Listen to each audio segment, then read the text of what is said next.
Bangla news time paranormal report. মানুষ যে বিভিন্ন ধরনের অস্বাভাবিক বা অতিপ্রাকৃতিক জিনিস দেখে থাকে বা শুনে থাকে, যদিও জীবদ্দশায় সকল মানুষই এগুলো দেখে না, তবে অনেক মানুষই দেখে থাকে এবং সেই মানুষগুলোর বিশ্বস্ততা বা গ্রহণযোগ্যতা সমাজে অনেক রয়েছে। তাই এটার গুরুত্ব রয়েছে।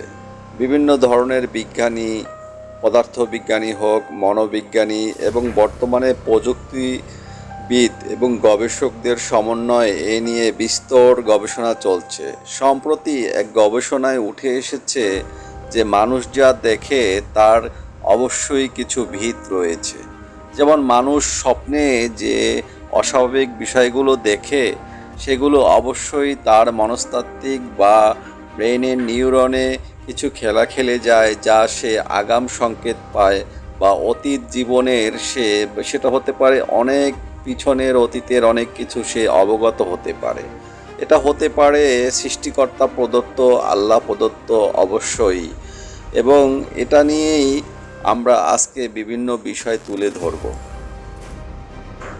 যারা ইসলাম ধর্ম বিশ্বাস করে বা মুমিন ব্যক্তি, তারা কোরআনের কথা, মানুষ ব্যতীত জিনও রয়েছে যাদের স্থান সৃষ্টিকুলের মধ্যে দ্বিতীয়, তাদের কথা তারা অবশ্যই বিশ্বাস করে। খ্রিস্টানদের মধ্যে এরকম অশরীরী বা বিভিন্ন রূপ ধারণ করতে পারে এরকম এক প্রাণীদের নাম বলা হয় ডেমন, যাদেরকে মুসলমানরা জিনই বলে থাকে বা হিন্দুরা অশরীরী বলে থাকে বা কবি সাহিত্যিকরা একে ভূত বলে থাকে।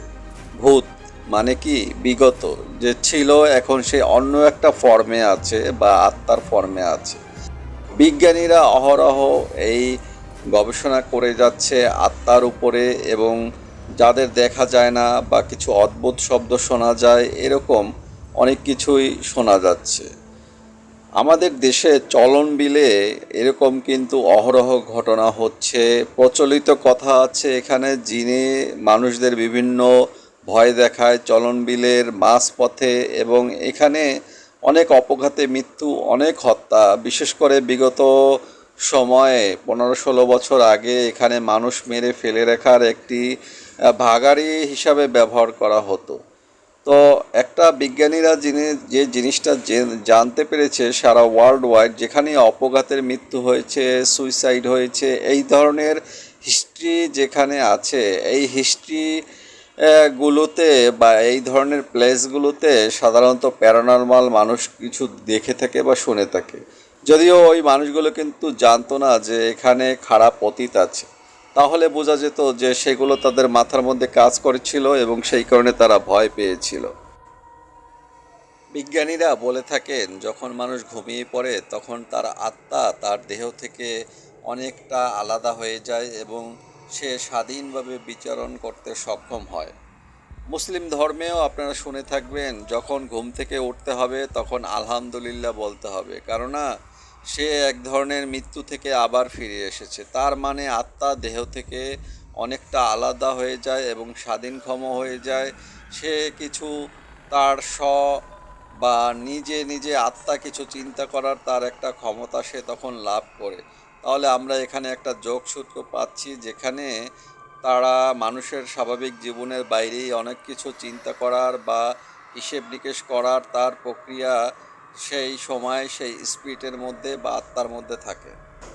মানুষ মনে করে থাকে গ্রাম অঞ্চলে বা যেখানে গাছপালা, পুকুর, নদী নালা বেশি, সেখানেই আপনার প্যারানরমাল, ভূত, জিন এসবের উপদ্রব বেশি হয়ে থাকে। কথাটা কিছুটা সত্যি কিন্তু পুরোটা সত্যি নয়। আপনার দেখবেন ওয়েস্টার্ন কান্ট্রিগুলোতে বিবিসি, ডিসকভারি এবং বিভিন্ন চ্যানেলে কিন্তু হন্টেড হাউস, হন্টেড প্লেস এগুলো নিয়ে শো হচ্ছে। ওরা অনেক পড়ালেখা করে, ওরা অনেক জ্ঞানী, এইসব দেশে এইসব শো কখনো চলতে পারে না।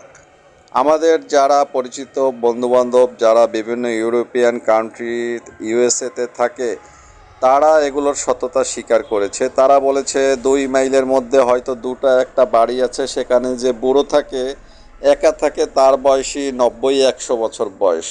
তো সেই সব জায়গায় ভূত থাকবে না তো থাকবে কোথায়?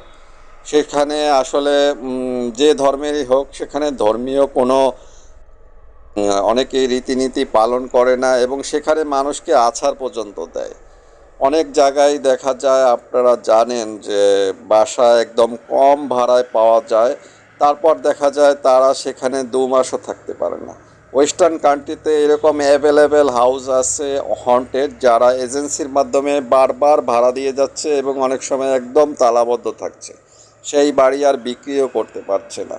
একদম পুরোটা এখানে জিনের উপদ্রব আছে এবং এই সব বিরান জায়গাগুলোতে এবং যেখানে ধর্মীয় রীতিনীতি নাই এবং সমাজ বহির্ভূত কাজ করা হয়, সেই সব জায়গায় কিন্তু এই ধরনের অস্বাভাবিক শব্দ শোনা যায় এবং অস্বাভাবিক দৃশ্য দেখিয়ে মানুষদের ভয় করা হয়। এটা মনস্তাত্ত্বিক এবং অনেক সময় শারীরিকভাবেও আঘাত করা হয়, বিভিন্ন রোগে শোকে ফেলানো হয়। ওয়েস্টার্ন কান্ট্রিগুলো সেরকমই একটি প্রমাণ। আমাদের দেশে যদি দেখেন, সুন্দরবন, চলনবিল, কাপ্তাই হ্রদ, এগুলো খুবই হন্টেড এবং এখানে নিয়মিত মানুষ যেগুলো বলে আসছে সেগুলো কখনো মিথ্যে হতে পারে না। আমাদের আলেম সমাজের হুজুররা যে এই ধরনের চিকিৎসা করে থাকে, সবই কি মিথ্যে? তারা যেসব পেশেন্টের মনস্তাত্ত্বিক সমস্যা থাকে, ভালো হুজুর যারা, তাদেরকে ডাক্তারদের কাছে রেফার করছে। আবার ডাক্তাররা অনেক সময় না পেয়ে, যারা ভালো ডাক্তার নামাজি, তারা বলে যে একটু মনস্তাত্ত্বিক ভাবে শুধু না, আপনারা তাকে নামাজ পড়তে বলেন, একটু হুজুরের কাছে যান, সেগুলোও কিন্তু হচ্ছে।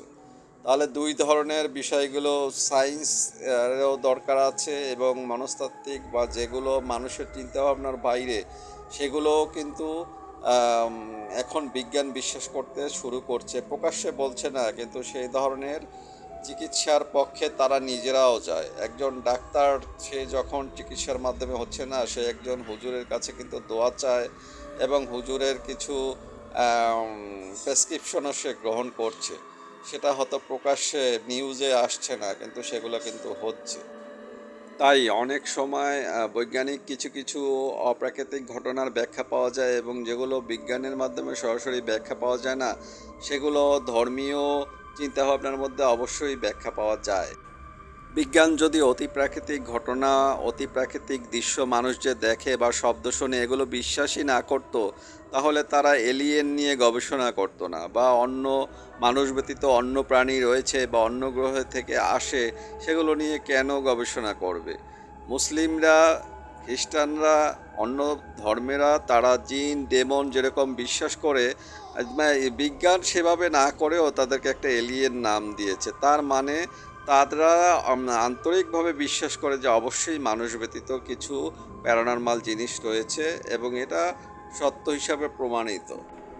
আর অবিশ্বাসের তালিকায় যারা রয়েছে, গবেষণায় দেখা যায় হয় তারা নাস্তিক, নাইলে তাদের জ্ঞানের স্বল্পতা রয়েছে। মানে যতটুকু তারা দেখে বা যতটুকু তারা শোনে, ওই পর্যন্তই তারা বিশ্বাস করে। এটা এক ধরনের সাইকোলজিক্যাল প্রবলেম। মানে একটা জিনিস সে না দেখে আরেকজনের কথায় সে আশ্বস্ত হতে পারে না। এই ধরনের লোকই সাধারণত এই ধরনের বিষয়গুলো বিশ্বাস করে না।